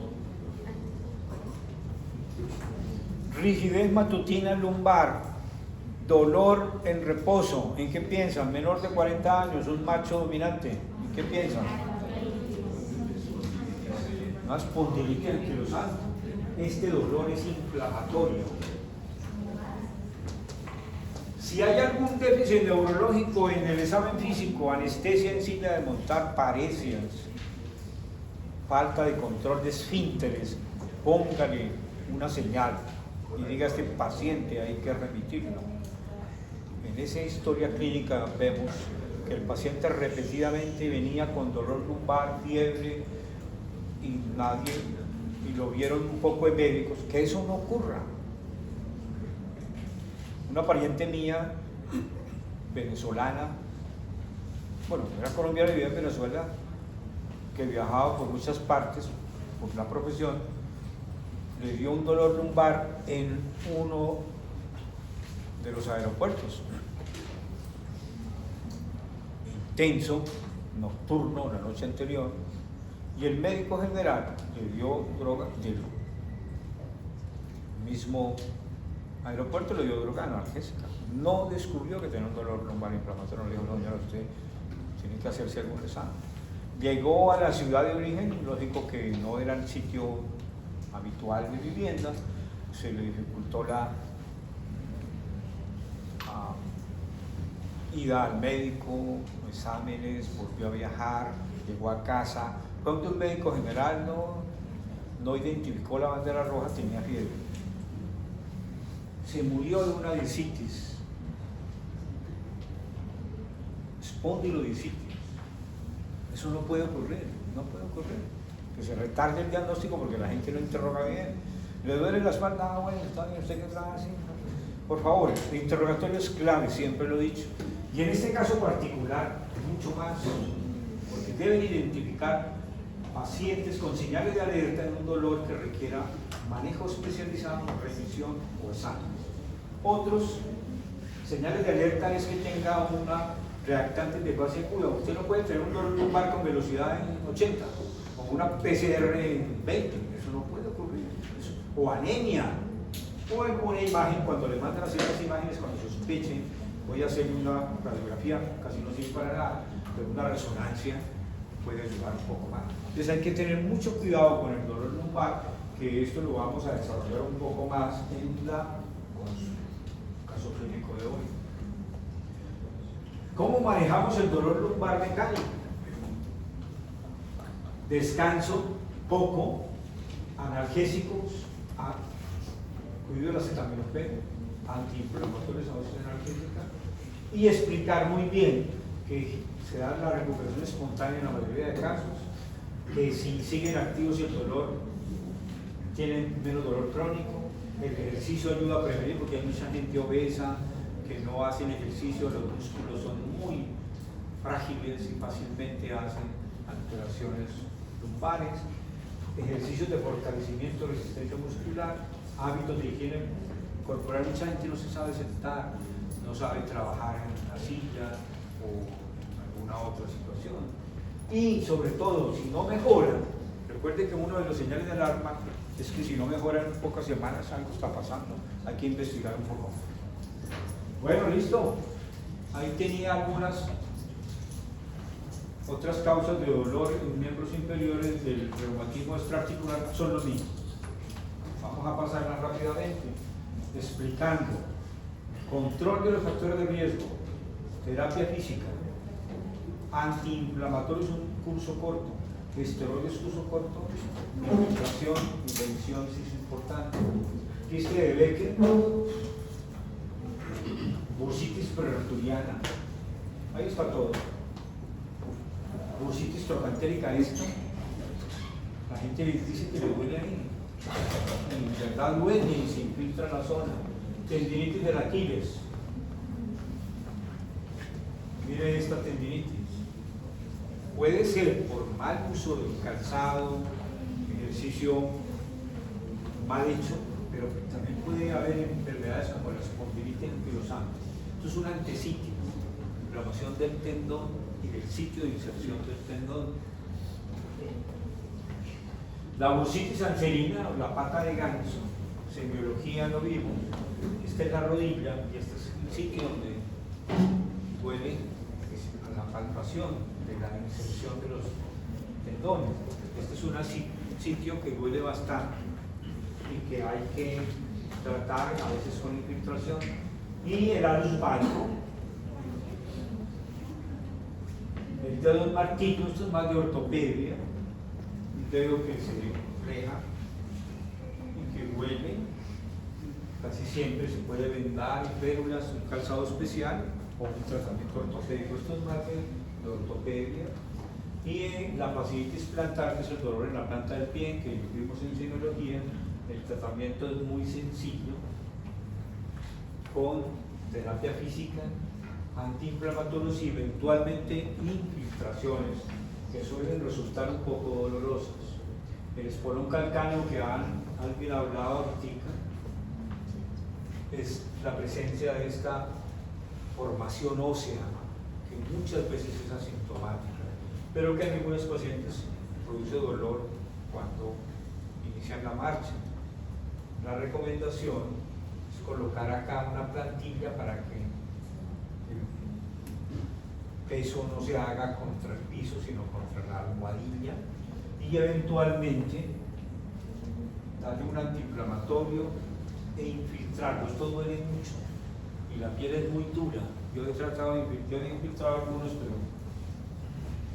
se me ha dificultado, que es muy dura la piel, se va engrosando con el tiempo. Pero bueno, a veces hay que operar por si acaso es muy sintomático, pero una causa común de talalgia mecánica es espolón y la fasciitis plantar. Mecánica, el dolor es cuando caminan, cuando apoyan, sobre todo descansos en la mañana. Nunca se pueden parar descansos es y esta es la última, ahora sí, Célica. Se lo voy a mandar a la representante ahora y nos vemos a las 9:15. Van a descansar un rato suficiente, donde voy a hablar de autoinmunidad de 9:15 a 10:15 y a las 10:30 empezamos el caso clínico. Vamos.